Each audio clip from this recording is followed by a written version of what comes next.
अस्सलामुअलैकुम। अंग्रेज़ी ॿोलीअ में इस्तेमालु थींदड़ कुझु आम इस्तिलाह। हिसो पहिरियों, अपार्थीएड जी इस्तिलाही माना नस्ली सबबनि तहत हिक ॿिए में कारे नस्ल जे माण्हुनि जे ख़िलाफ़ फूट विझण या तफ़रीक़ करण जी का हुकूमती पॉलिसी या निज़ाम। ही हिकु अफ्रीकन लफ़्ज़ आहे जंहिंजी माना आहे अलहदगी या जुदाई। हिन पॉलिसी या कानून तहत अफ्रीका में कारे नस्ल जे माण्हुनि खे कर्फ्यू खां बचण लाइ हर वक़्तु सुञाणप कार्ड रखणु तोड़े अवामी सहूलतनि खां बि धार रखियो वेंदो हुयो। ऑटोमेशन ही लफ़्ज़ सनअती इदारनि में माण्हुनि जी जॻह ते मशीनरीअ जे इस्तेमालु लाइ कतब आंदो वेंदो आहे। जेकॾहिं अव्हां हिन चैनल ते नवां आहियो त पोइ असांजो चैनल ज़रूरु सब्सक्राइब कंदा ऐं घंटीअ वारे बटण खे ज़रूरु दॿाईंदा त जीअं ईंदड़ वीडियोज़ बाबति अव्हांखे अॻुवाट ख़बर पइजी सघे।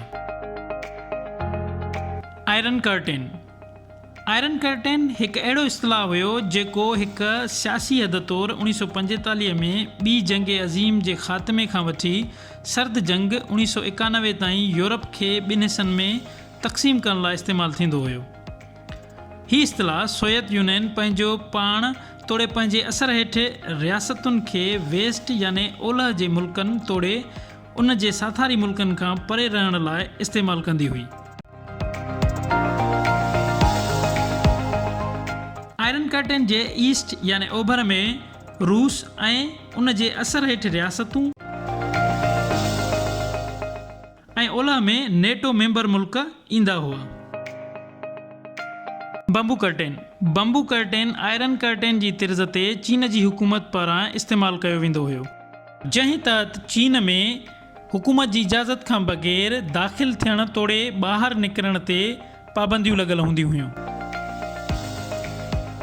बूटलेगिंग ही इस्तिलाह 1802 में पहिरियों भेरो इस्तेमालु थियो जॾहिं अमेरिका में क़बाइली इलाइक़नि में कांग्रेस शराब जी पाबंदीअ ते कानून पास कयो।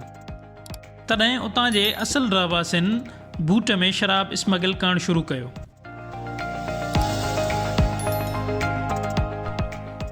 ऐं हिकु दफ़ो ॿीहर 1920 में जॾहिं अमेरिका में शराब जी इस्तेमाल ते पाबंदी लॻी तॾहिं कुझु ॾोहारी माण्हुनि ग़लति तरीक़े सां शराब पहुचाए ॾाढो नाणो कमायो। तॾहिं काफ़ी माण्हुनि उन्हनि खे बूटलेगर सॾणु शुरू कयो।